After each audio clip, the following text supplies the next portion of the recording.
Good morning, students. In the previous video, I have discussed about the optimality test along with the rim requirement, applying the Modi method for optimality test. Now, in this case, the similar example is there.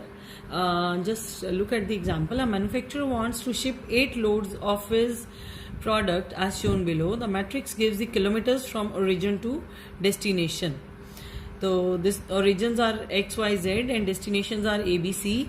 Requirement as well as availability is given in the question. Shipping costs are rupees 10 per load per kilometer. What shipping schedule should be used?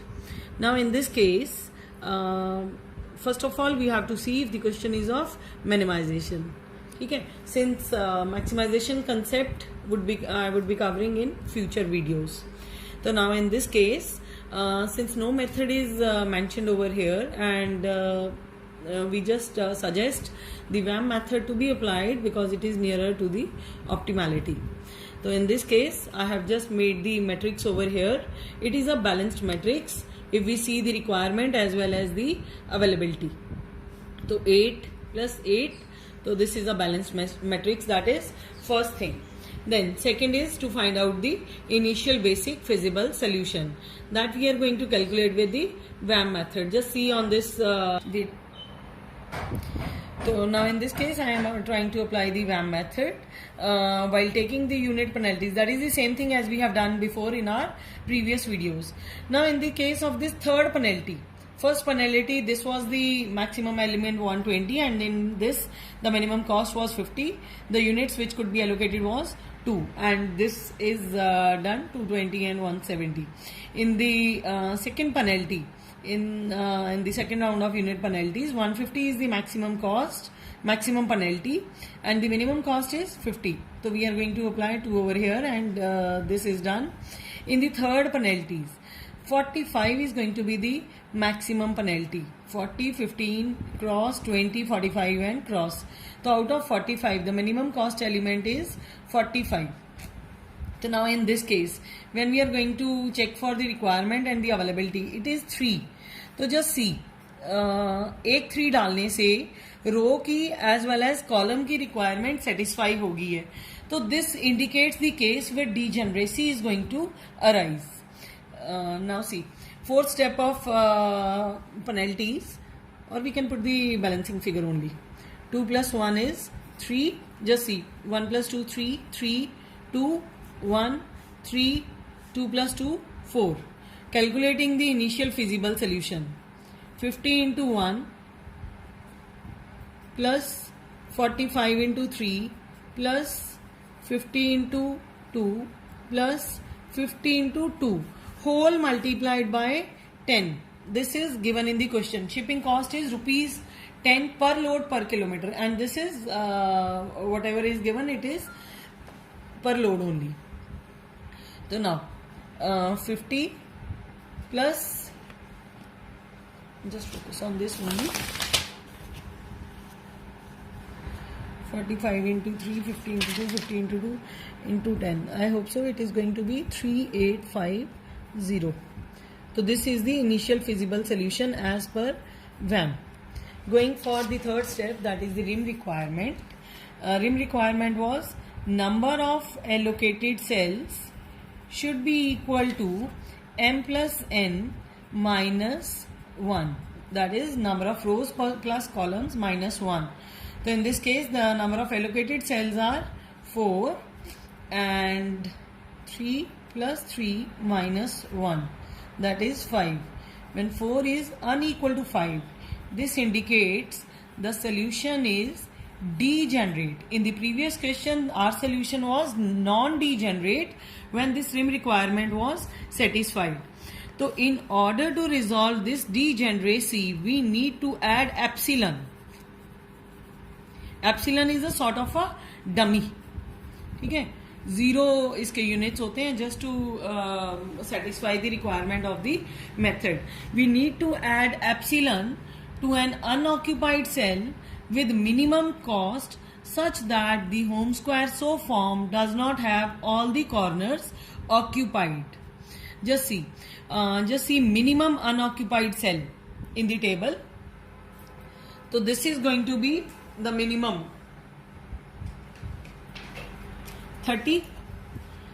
If we are trying to form a home square over here, you have to start from this point. Home square ऐसे बनता है. Let it be if it is a square. This is an unoccupied cell, and wherever you are going to turn around, that is going to be 90 degree, and it is also going to be 45 degree. It is also going to be 90 degree and an allocated cell जहाँ पे आपने units डाले हुए हैं. तो in this case, starting from this, if we just check the home square, it could be 1, 2. यहाँ पे कुछ नहीं है. Then 1, 2, 3. This is empty. So we can add a home square. We can add an epsilon over this case. Because जो भी home square बन रहा है उसके सारे कॉर्नर्स ऑक्यूपाई नहीं हो रहे हैं. If all the corners get occupied then we can't apply it. ठीक है, we can't apply epsilon over here. We require the epsilon. अगर एक यहाँ पे तुम डाल रहे हो, एक हमारा ये है, एक ऑलरेडी एलोकेटेड है, and this is empty only. तो we can apply this home square here. We can apply this epsilon here. So now in this case, now this indicates to be when we are talking about this rim requirement. After adding this epsilon, the rim requirement is satisfied. Now applying the optimality test, that is Modi test. That is going to be the fourth step in this case. We are going to again calculate the index numbers. Let it be R1, that is 0, R2 calculate करना है, R3 आपने calculate करना है, K1, K2, K3. Now for occupied cells, Cij equal to Ri plus Kj. This is going to be for occupied cell. Now after adding epsilon, the rim requirement is satisfied. It is 5 and 5. Now the occupied cells are 1, 2, 3, 4, 5. Now one thing the question students always question कि ma'am, what if we don't satisfy the rim requirement? If we are not going to satisfy the rim requirement, our index numbers for all the rows and columns, we won't get those. ठीक है, by applying this formula for the occupied cells, when we are applying the Modi test, Modi optimality test, so Cij is equals to Ri plus Kj.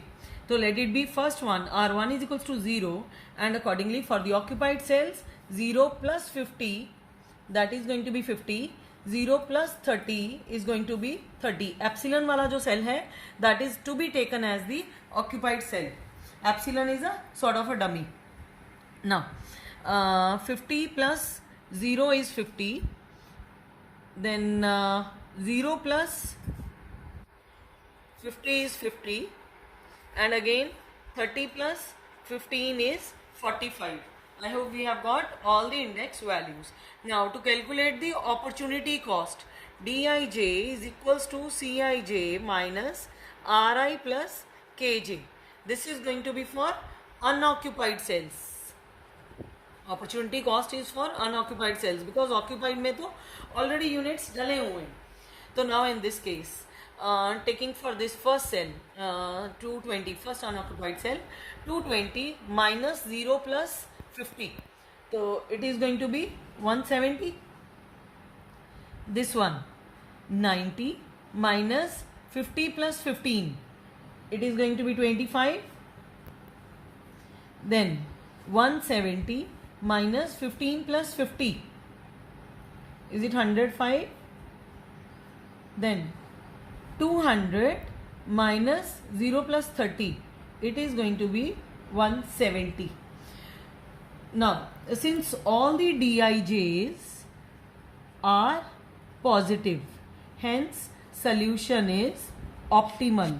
In this case, solution is optimal, and the optimal value is going to be rupees 3850, which we have already calculated. Till now, just practice this question and happy learning.